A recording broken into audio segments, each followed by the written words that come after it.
Señor, muchas gracias porque en esta noche es cierto que tenemos muchos temas que compartir.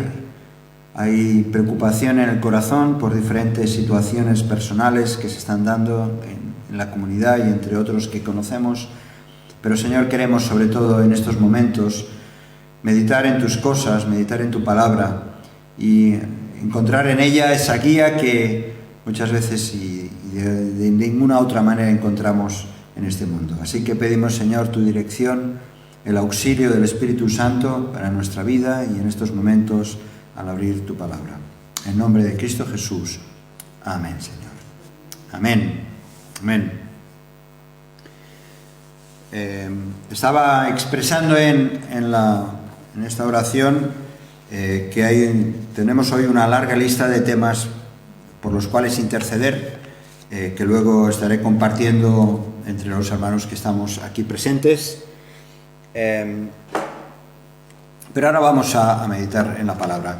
Empezamos una pequeña serie que hemos llamado Sana Doctrina Sirve Para, y el martes pasado ya tuvimos una primera parte también de este leer y enseñar la Biblia. Además de reconocer la autoridad de la Biblia como la revelación de Dios, esto lo estuvimos comentando el otro día, decíamos también que la Biblia es una historia que predica un mensaje. Desde el principio hasta el final, la Biblia nos narra una única historia, y es la historia de la salvación. Nos cuenta la historia de cómo Dios lleva a cabo la salvación por medio de su pueblo, finalmente a través de su Hijo Jesucristo. Sin embargo, no se trata simplemente la Biblia de una historia que ocurrió realmente. Es la historia, como decíamos, en la cual nosotros estamos también implicados y vivimos y formamos parte de esa historia.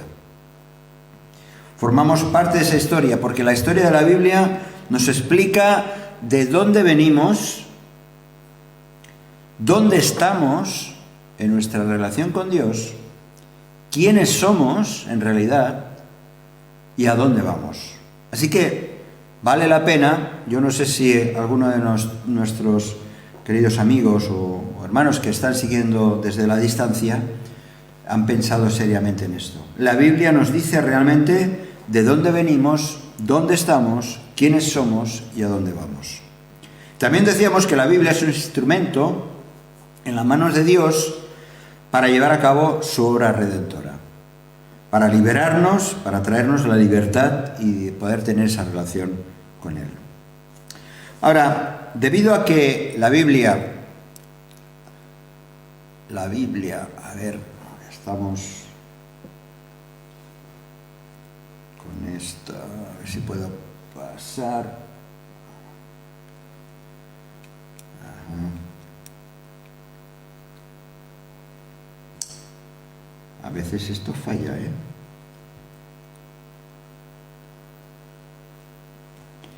Falla porque le faltan pilas. En mi despacho, sí, por favor, Jordi, en el cajón. Gracias. Debido a que la Biblia es una historia que predica un mensaje, necesitamos prestar atención tanto a la historia como al mensaje. Y eso es de lo que vamos a hablar un poco en esta media hora más o menos. Que necesitamos prestar atención tanto a la historia de la Biblia como al mensaje que nos da. Es difícil trazar una línea que separe una cosa de la otra y a veces, y a lo largo de la historia, muchos se han quedado solamente en una parte. Unos son demasiado históricos, que no ven a Dios o no quieren ver a Dios a través de esa historia, y otros solamente ven mensaje y parecen obviar los procesos y el desarrollo, la progresión del mensaje. Así que vamos a ver de una manera sintetizada algunos aspectos. En primer lugar, vamos a ver cómo leer la Biblia como una única historia.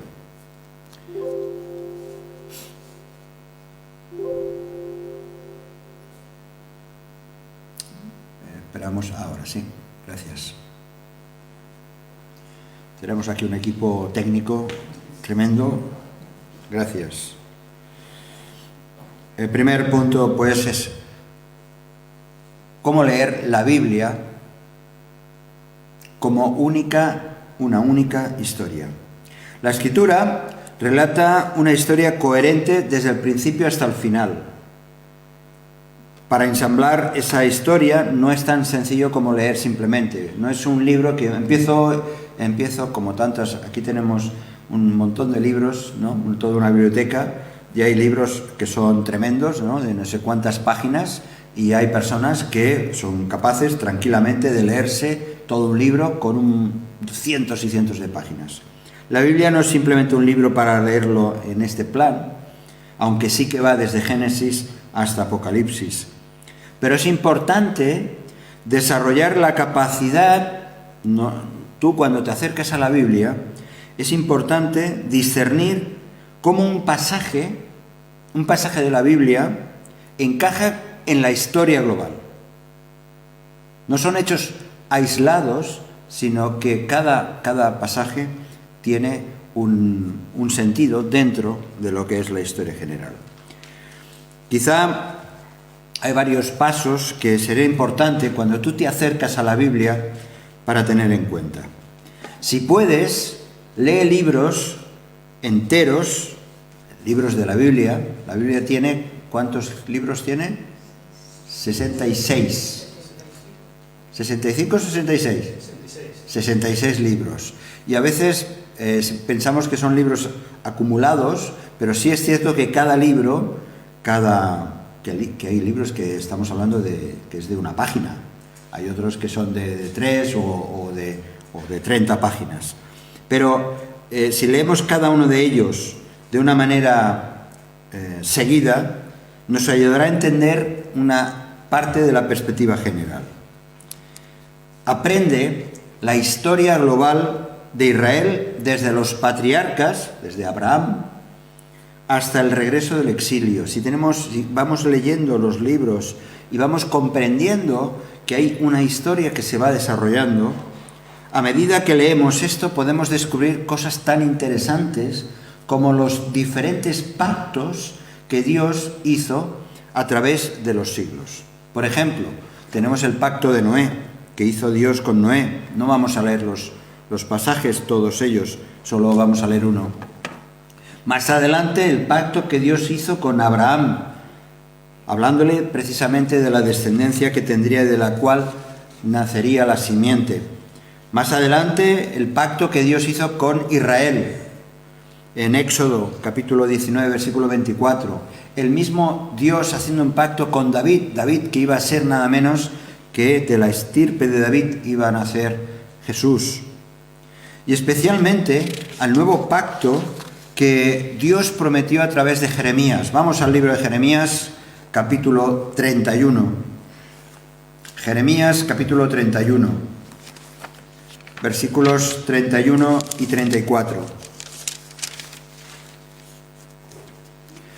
Jeremías, capítulo 31, versículos 31 a 34. ¿Lo tenéis, hermanos, aquí presentes? Estáis en ello. Es uno de los últimos pactos que Dios hizo con el pueblo de Israel. Dice: He aquí que vienen días, dice Jehová, en los cuales haré nuevo pacto con la casa de Israel y con la casa de Judá. No como el pacto que hice con sus padres, el día que tomé su mano para sacarlos de la tierra de Egipto, porque ellos invalidaron mi pacto, aunque fui yo un marido para ellos, dice Jehová. Pero este es el pacto que haré con la casa de Israel después de aquellos días, dice Jehová. Daré mi ley en su mente y las escribiré en su corazón, y yo seré a ellos por Dios y ellos me serán por pueblo. Ya no es una cuestión de unas piedras donde allí Dios dejó claro aquellos mandamientos, ya no eran otros pactos que se dieron en el pasado, sino que ahora iba a ser un pacto que iba a ser sellado en los corazones de las personas. Tenemos también los evangelios, los 4 evangelios. Estamos hablando de cómo leer la Biblia como una única historia y ver la progresión de esta historia. Tenemos los 4 evangelios. Cada uno de los evangelios representa una rica descripción teológica de Jesús como el cumplimiento de todas las promesas que Dios hizo en el Antiguo Testamento. Vemos cómo eso se está cumpliendo y está narrado en los evangelios. Por tanto, y esto es importante a la hora de leer la Biblia, la conexión que existe entre los evangelios y el Antiguo Testamento. Por supuesto que los evangelistas, los que escribieron los 4 evangelios, no dijeron, bueno, un momento, a partir de ahora esto es el Nuevo Testamento. No, eso no ocurrió. Eso ha ocurrido siglos después, que se ha distinguido lo que es el Antiguo Testamento y lo que es el Nuevo Testamento. Pero a la luz de lo que se narra en los evangelios, descubrimos a un Jesús que enseñó precisamente su conexión con el Antiguo Testamento. En Lucas, capítulo, por ejemplo, aquella escena en la que el Señor Jesús está caminando con aquellos discípulos camino a Emaús. Capítulo 24 de Lucas, versículo 27. Lucas 24, versículo 27. Está hablando Jesús con ellos y dice, fijaos cómo Jesús conecta con el Antiguo Testamento. Dice, y comenzando desde Moisés, Jesús está hablando con esos discípulos, y siguiendo por todos los profetas, les declaraba en todas las escrituras, referidas al Antiguo Testamento, lo que de él decían. Jesús echa mano, al hablar con estos discípulos, echa mano de lo que las profecías del Antiguo Testamento ya desde tiempos, ya lo dice, desde Moisés hasta otros profetas hablaban de él. Más adelante, en el mismo capítulo, versículos 44-47, Lucas 24, versículos 44-47, dice, está hablando el Señor Jesús, está a punto ya de ascender a los cielos, dice, estas son las palabras que os hablé estando aún con vosotros, que era necesario que se cumpliese todo lo que está escrito de mí en la ley de Moisés, en los profetas y en los salmos. Entonces les abrió el entendimiento para que comprendiesen las escrituras. ¿Qué escrituras? Las del Antiguo Testamento. Es la conexión que hay. Por eso cuando nos acercamos a la Biblia, no podemos simplemente quedarnos con una parte, sino que hay todo un progreso y todo un desarrollo. Así que deja tú que los discípulos sean también tus guías para atar estos cabos de conexión. Por ejemplo, tenemos los otros autores del Nuevo Testamento que también conectan con toda la historia de la Biblia. El caso, por ejemplo, de Esteban.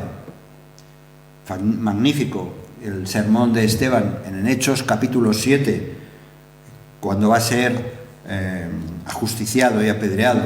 Ajusticiado sería una palabra incorrecta, ¿verdad? Pero como él en ese capítulo de Hechos, capítulo 7, hace una descripción de toda la historia de la Biblia, del Antiguo Testamento.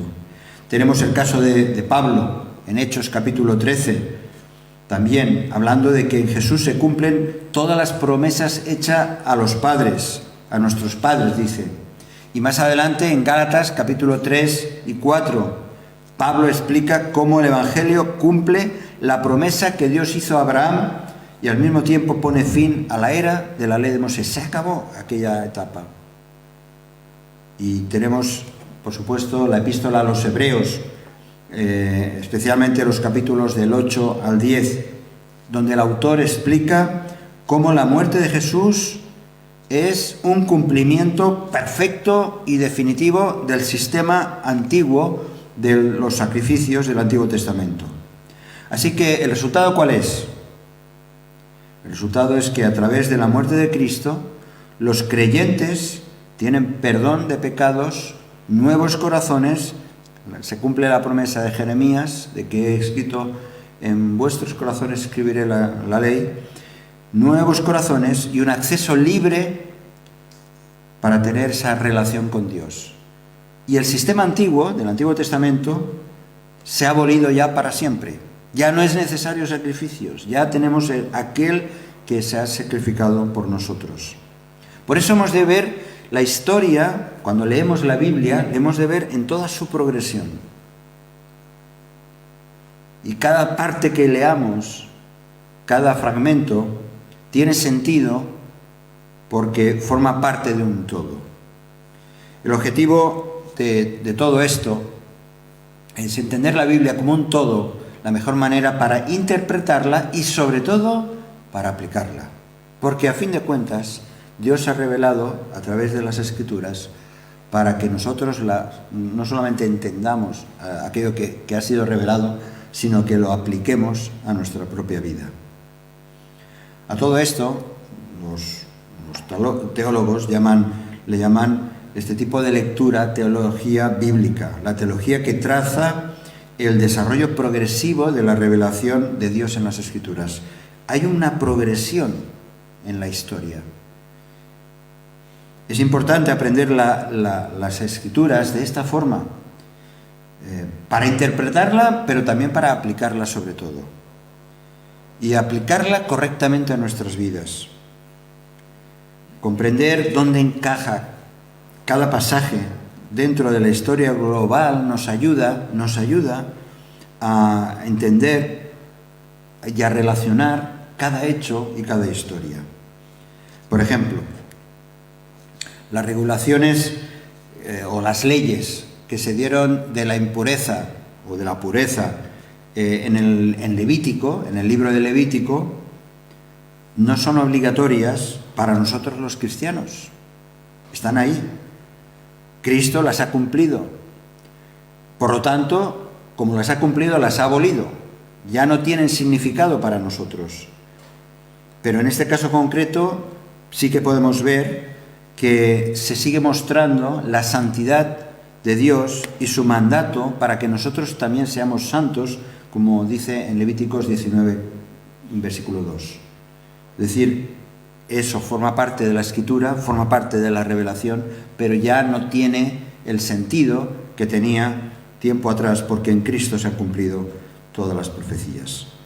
O la conquista, por ejemplo, la conquista de Canaán por Josué. Ahora que estamos con toda la historia esto de Rusia y Ucrania, ¿verdad? Tantas veces en la historia de la humanidad un país ha invadido a otro. Si leyésemos o cuando leemos la invasión de Josué del pueblo de Israel a Canaán, diríamos: esto es una injusticia. Y así por eso hay tantos conflictos hasta hoy, ¿no? No es un modelo de política exterior, ni es un ejemplo tampoco de esas luchas o esas peleas que habían antes.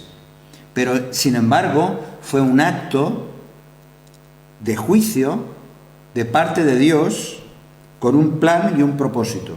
Y en este caso concreto, el juicio de Dios del fin de los tiempos, pues fue sobre erradicar el pecado para que allí se pudiera instalar el pueblo de Israel. Es decir, ver la Escritura como una sola historia es la mejor manera para leerla correctamente. Repito, Ver la Escritura como una sola historia es la mejor manera para leerla correctamente y proporciona así las más grandes recompensas, la mayor satisfacción cuando estás leyendo algo. No estás leyendo un hecho aislado que no tiene nada que ver con otro.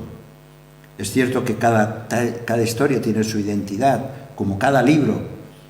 Más de 40 autores o unos 40 autores diferentes Dios usó para escribir las Sagradas Escrituras, y está impregnada ahí el sello, la personalidad de cada autor, pero está formando parte de un todo.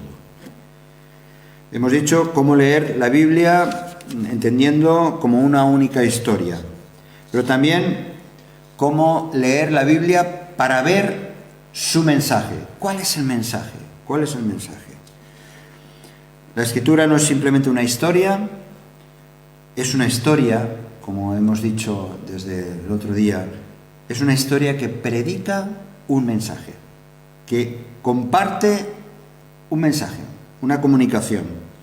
Ese mensaje es la buena noticia de que Jesús murió en la cruz, se levantó del sepulcro para así satisfacer la ira de Dios ante el pecado y la desobediencia del hombre y traer salvación a todos aquellos que se arrepientan de sus pecados y confíen en Él.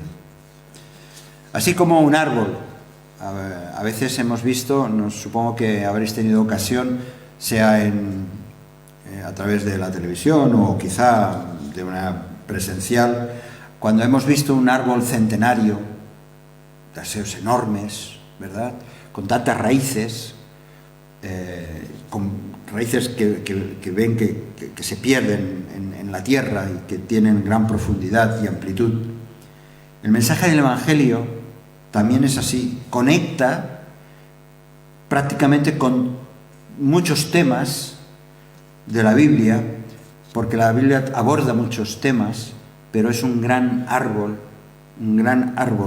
que tiene vida propia. Por ejemplo, vida propia porque tiene mensaje, porque tiene que ver para nosotros mucho contenido. Por ejemplo, conocer el carácter de Dios es importante para nuestra vida. Y el carácter de Dios no lo vamos a conocer imaginándolo, escuchando a otros hombres y mujeres, escuchando a otras personas. El carácter de Dios lo vamos a conocer a través de las Escrituras. Cuando parece que tu vida está fuera de control, por ejemplo, es importante saber que Dios es absolutamente soberano. Efesios capítulo 1. Solamente por citar un texto. Efesios capítulo 1, versículo 11.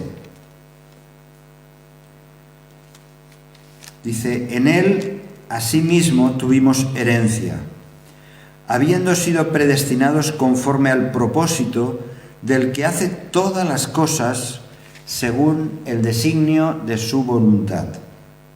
Dios es soberano. Acordaos lo que dice Pablo en Romanos capítulo 8, versículo 28, ¿no? Que a los que aman a Dios, todas las cosas les ayudan a bien. Dios está dispuesto a traer y a poner el control en medio de situaciones muchas veces descontroladas.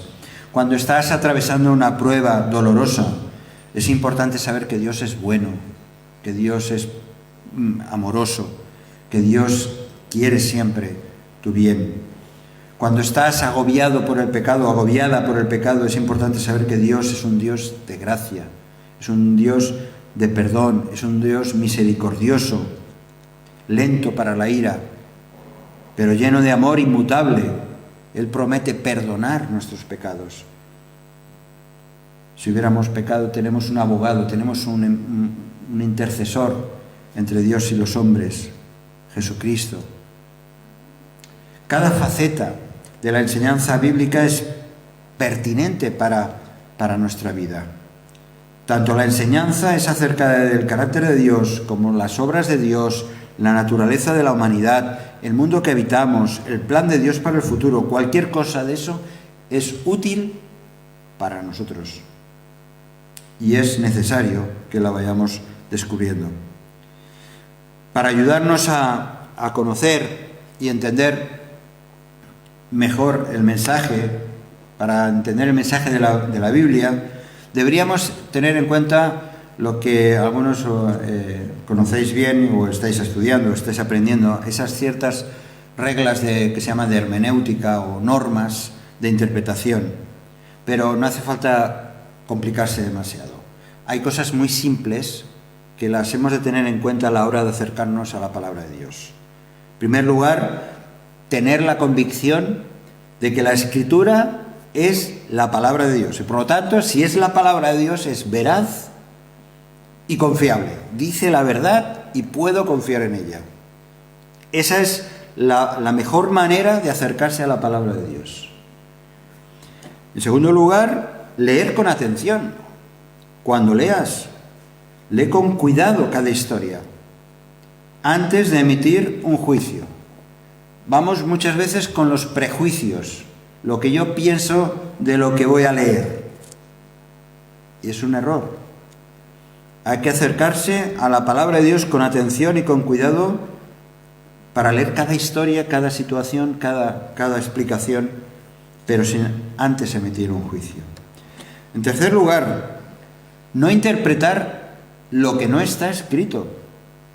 Y es aquí donde metemos la pata tantas veces. Eso sobre todo lo vivimos en el ámbito muchas veces de la comunidad, ¿no? de las iglesias en general, que hay normas o requisitos que los estamos poniendo por delante, o interpretamos aquello que no está escrito en la Biblia y lo ponemos como norma. La Escritura se interpreta a sí misma. No hay que interpretarla, aquello que no está. La Escritura se interpreta a sí misma. Otra manera de acercarse también a la palabra de Dios es leer a partir de las grandes verdades que aparecen en la Biblia. Por ejemplo, la Biblia declara sin ninguna sombra de duda que Jesús es completamente Dios y completamente hombre. Juan empieza así, el Evangelio de Juan. En el principio era el Verbo, y el Verbo era con Dios, y el Verbo, la palabra logos, el Verbo era Dios. Y este era en el principio con Dios. Versículo 14. Y aquel Verbo fue hecho carne y habitó entre nosotros, y vimos su gloria, gloria como del unigénito del Padre, lleno de gracia y de verdad. Por tanto, si llegas a un pasaje en la Escritura, que parece cuestionar una de estas verdades que son grandes verdades de la doctrina, pues interpreta ese pasaje a la luz de lo que estás plenamente convencido porque lo dice la Escritura. Si hay alguna duda, busca la gran verdad. Conecta también las partes con el todo. Esto es muy importante, muy importante. La Escritura nos revela, por ejemplo, el auténtico carácter de Dios, donde podemos ver cómo se complementan su misericordia y la santidad, cómo se complementa su amor, pero también su justicia. Hay que conectarlo todo, no simplemente quedarnos con una parte, pensar Dios es que ahí lo vemos siempre castigando. Muchas veces el argumento de aquellos que no aceptan la palabra de Dios como la palabra de Dios, que no aceptan la Biblia como la palabra de Dios, ven a un Dios castigador, justiciero, sangriento, etc. Eso es ver una parte, no es ver el todo. Aparte de que no es así exactamente. Aplica lo que meditas en la palabra con cualquier asunto de tu vida. Aplica, sobre todo, aplica lo que estás leyendo en la palabra de Dios. Hazte pregunta, ¿qué significa esto para mí? ¿Cómo esto es un beneficio para mi vida? ¿Cómo puedo encontrar dirección? ¿Qué consuelo puedo hallar aquí? No es simplemente una lectura de un libro. Uno lee un libro, cualquiera, de cualquier tema y cualquier materia, y puede haber disfrutado, puede haber reído, puede haber tenido pánico, lo que sea, o simplemente información. Pero la palabra de Dios es para aplicarla. Es para aplicarla. ¿Qué significa esto para mí? Y esa tendría que ser la pregunta al final de cada lectura que hagamos de la palabra del Señor. Así que la Escritura es una historia que predica un mensaje, y leerla y enseñarla nos debe guiar a que nuestro carácter, que se va forjando, sea conforme a la imagen de Cristo. Y para acabar, hay unos beneficios de tener esa visión general cuando nos acercamos a la Biblia.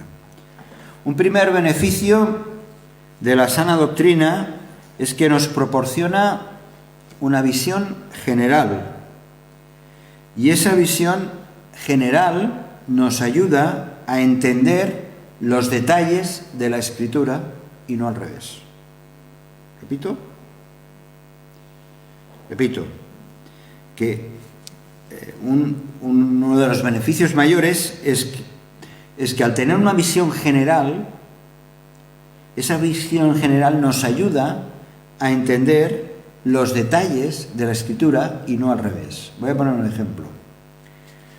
Imagina una zona geográfica limitada, pequeña, que contiene una gran concentración de animales fieros, de animales depredadores, y que esa región pequeña de animales está dentro de una ciudad, y además de una población donde hay mucha gente, y que además nos acercamos visualmente a ese lugar donde hay esos animales y vemos a niños que los habitantes de la ciudad les permiten acercarse, incluso divertirse con esos animales. ¿De qué estoy hablando? De un zoo. Estoy hablando de un zoo. Pero cuando entendemos que el zoo forma parte de un todo, pues entendemos, o vemos, o interpretamos que eso forma parte de algo, que no es el todo. Muchas veces, al acercarnos a la Escritura, nos quedamos con el detalle, con el zoo, nos quedamos con una parte y perdemos de vista la visión global, la visión completa. No entenderíamos, ¿verdad?, un zoo ahí como una isla si no hubiera también una ciudad, y cada vez, ya sé que los zoos cada vez son menos considerados y hay opiniones adversas acerca de eso. Pero la idea es esta, que si tenemos el cuadro general nos ayuda a entender los detalles y cómo encajan los detalles de las Escrituras en ese cuadro general. Nos ayuda a alumbrar aquello que de otra manera parecería oscuro. ¿Cuántas veces, verdad? Y al meditar en una palabra tenemos que ir a otro lugar de las Escrituras y vemos la luz, porque forma parte de una explicación que está en otra parte. Otro beneficio de la sana doctrina es que actúa como un detector de minas. Una dieta equilibrada de sana doctrina puede detectar y desactivar pensamientos que, aunque tengan apariencia bíblica o evangélica, realmente no son verdaderamente bíblicos. El pecado sigue haciendo estragos y podemos tener ideas equivocadas acerca de Dios y su palabra, porque no estamos acudiendo realmente a la fuente de información que es la palabra de Dios. En Hechos, el libro de Hechos, capítulo 20, hay una situación que se da. Hechos, capítulo 20, está Pablo en Mileto,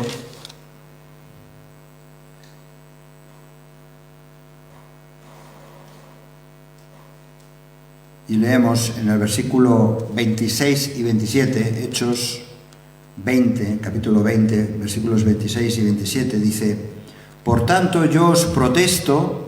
Podríamos decir que Pablo fue el primer protestante, pero el concepto de protestar no es de queja. Dice: yo os protesto en el día de hoy que estoy limpio de la sangre de todos, porque no he rehuido anunciaros todo el consejo de Dios. Pablo no se dedicaba simplemente a explicar detalles, sino en su enseñanza y en su exposición daba todo el consejo de Dios. ¿Para qué?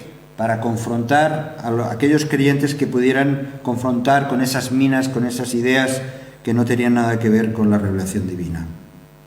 La sana doctrina pone al descubierto las maneras como queremos amoldar a Dios nuestros caprichos en vez de tener en cuenta la revelación misericordiosa de Dios.